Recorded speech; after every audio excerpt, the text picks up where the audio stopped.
Katie. Oh man, where do I even begin with this one? This is bad.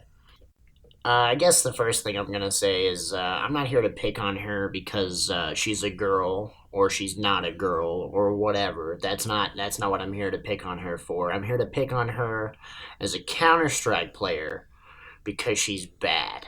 Okay, I'm tired of people blaming player models for stupid decisions that they made in the game. All right, so a little bit of context here. I was browsing Reddit. I saw a post about how somebody had been screwed out of a match because of the new player models. So naturally, me being who I am, I clicked on it.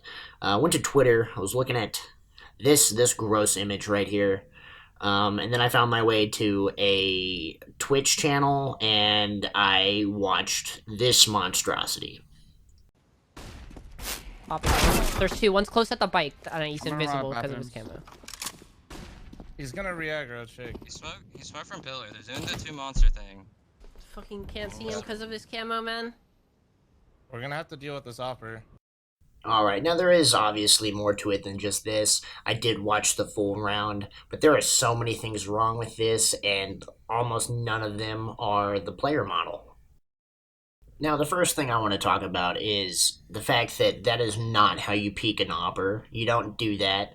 Regardless of the SG that she was holding, you don't need to be wide swinging a sniper like that. If that guy knew what he was doing, he would have taken your head off before you had a chance to even shoot him. You know, that's just how that works.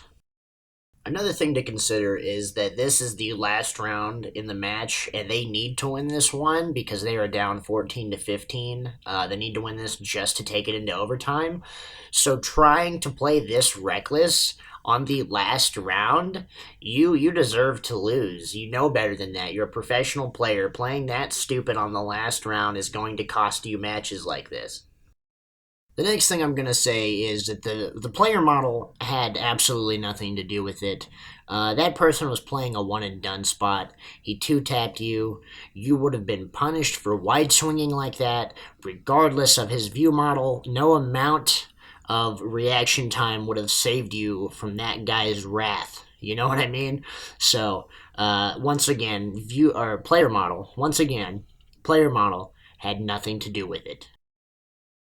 Alright, now I read somewhere else that this player, the one who killed her, had been doing this repeatedly. He had been sitting in these weird spots all around the map and just trying to catch people off guard.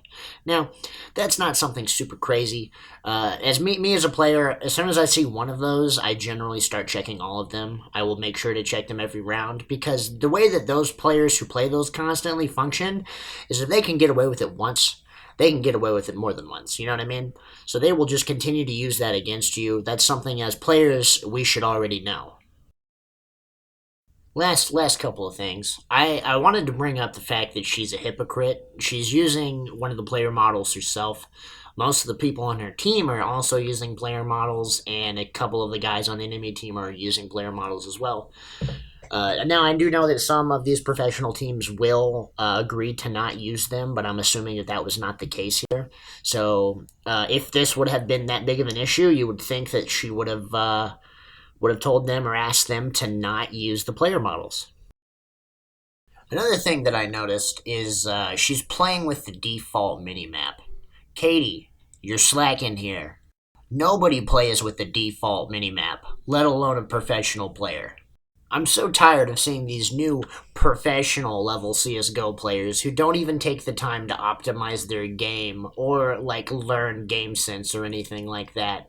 I'm tired of them being praised for being walking aimbots when they can't play the game correctly. I bet she still uses the buy wheel as well.